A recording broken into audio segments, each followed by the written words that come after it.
Assalamualaikum warahmatullahi wabarakatuh.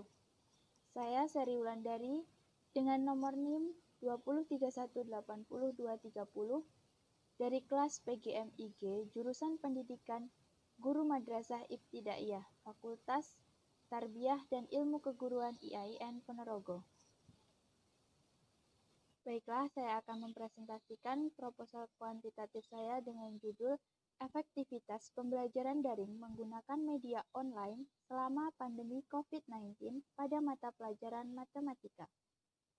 Yang melatar belakangnya adalah COVID-19 merupakan wabah penyakit yang berasal dari Tiongkok yang menyebar dengan cepat ke seluruh dunia. COVID-19 menyebar di Indonesia pada awal Maret 2020. Semenjak munculnya COVID-19 ini, banyak aktivitas yang dialihkan secara online, tak terkecuali dengan aktivitas pendidikan.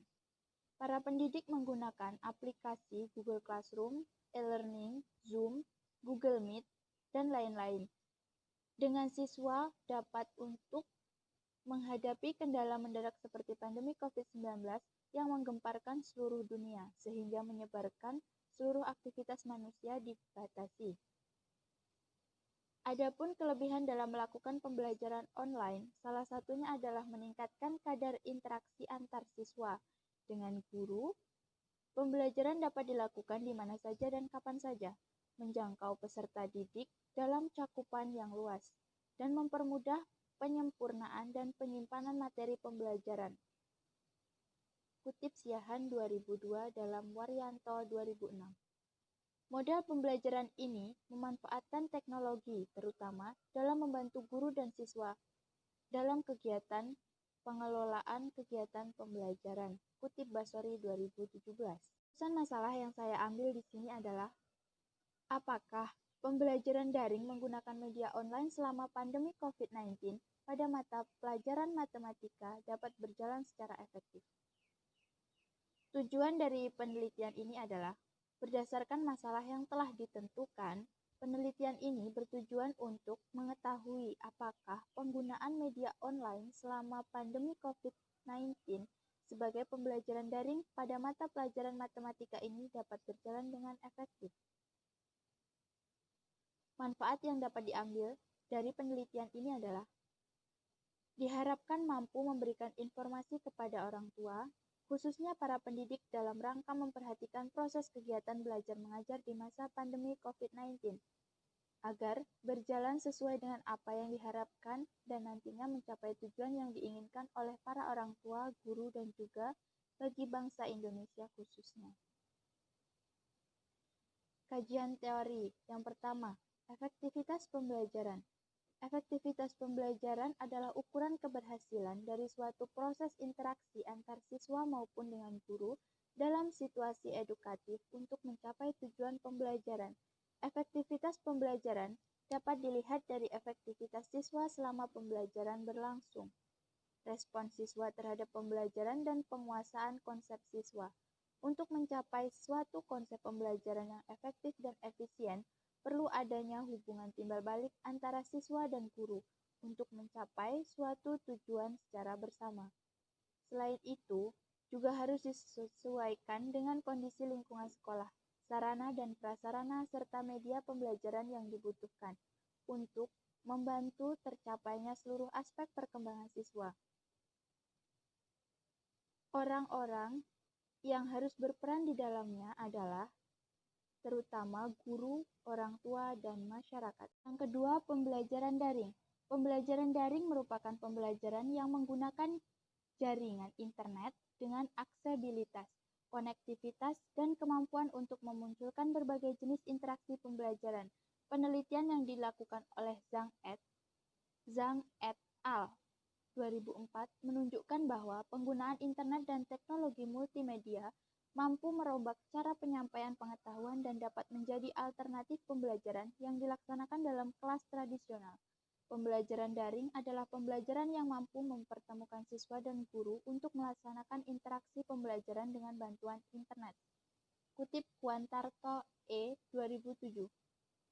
Pada tataran pelaksanaannya, pembelajaran daring memerlukan dukungan perangkat-perangkat mobile seperti smartphone, atau telepon Android, laptop, komputer, tablet, dan iPhone, yang dapat dipergunakan untuk mengakses informasi kapan saja dan di mana saja. Kutip Gikas dan Grant 2013. Yang ketiga yaitu media online. Setiap orang membutuhkan informasi di hidupnya.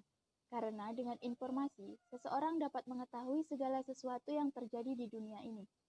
Selain itu, informasi juga bermanfaat dalam mengambil keputusan, baik untuk saat ini maupun masa yang akan datang.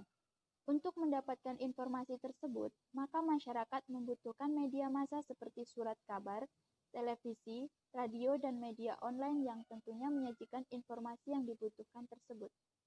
Seiring dengan kemajuan zaman yang pesat, penggunaan media online sebagai sarana memperoleh informasi di kalangan masyarakat umum semakin menjamur. Hal ini dikarenakan media online memiliki beberapa keunggulan dibanding dengan media lainnya, yaitu sangat cepat dalam menyajikan berita atau informasi, praktis dan fleksibel, karena dapat diakses di mana saja dan kapan saja yang kita mau.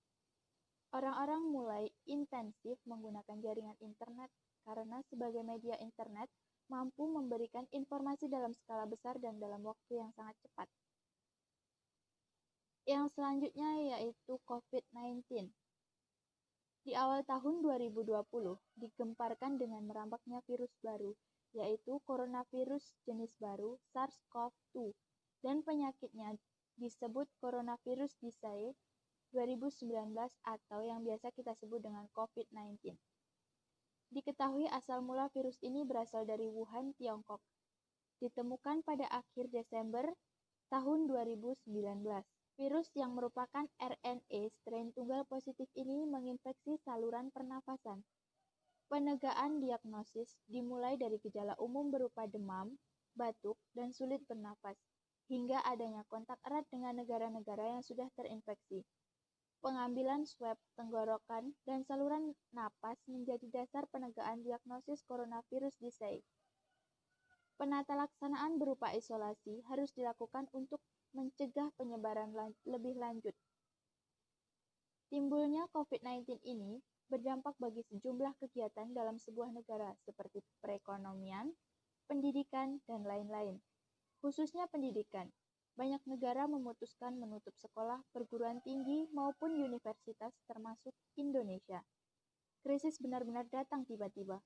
Pemerintah di belahan bumi manapun termasuk Indonesia harus mengambil keputusan yang pahit menutup sekolah untuk mengurangi kontak orang-orang secara masif dan untuk menyelamatkan hidup atau tetap harus membuka sekolah dalam rangka survive para pekerja dalam menjaga keberlangsungan ekonomi. Ada dua dampak bagi keberlangsungan pendidikan yang disebabkan oleh pandemi COVID-19. Pertama adalah dampak jangka pendek yang dirasakan oleh banyak keluarga di Indonesia, baik di kota maupun di desa.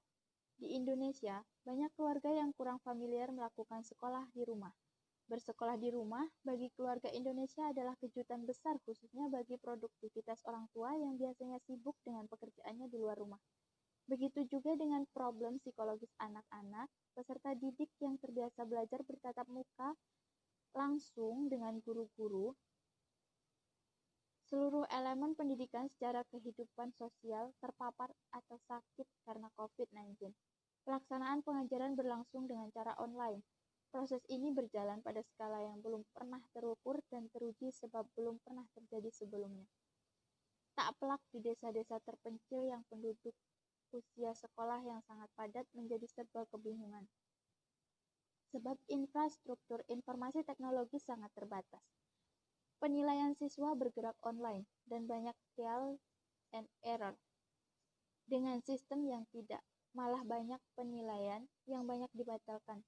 Kedua adalah dampak dalam jangka panjang, adalah aspek jangka panjang keadilan dan peningkatan ketidaksetaraan antar kelompok masyarakat dan antar daerah di Indonesia. Dalam pemikiran mahasiswa Indonesia, sempat ada quote yang berbunyi, pencapaian prestasi akademikku tahun ini tergantung sinyal dan kerjasama dari teman-teman.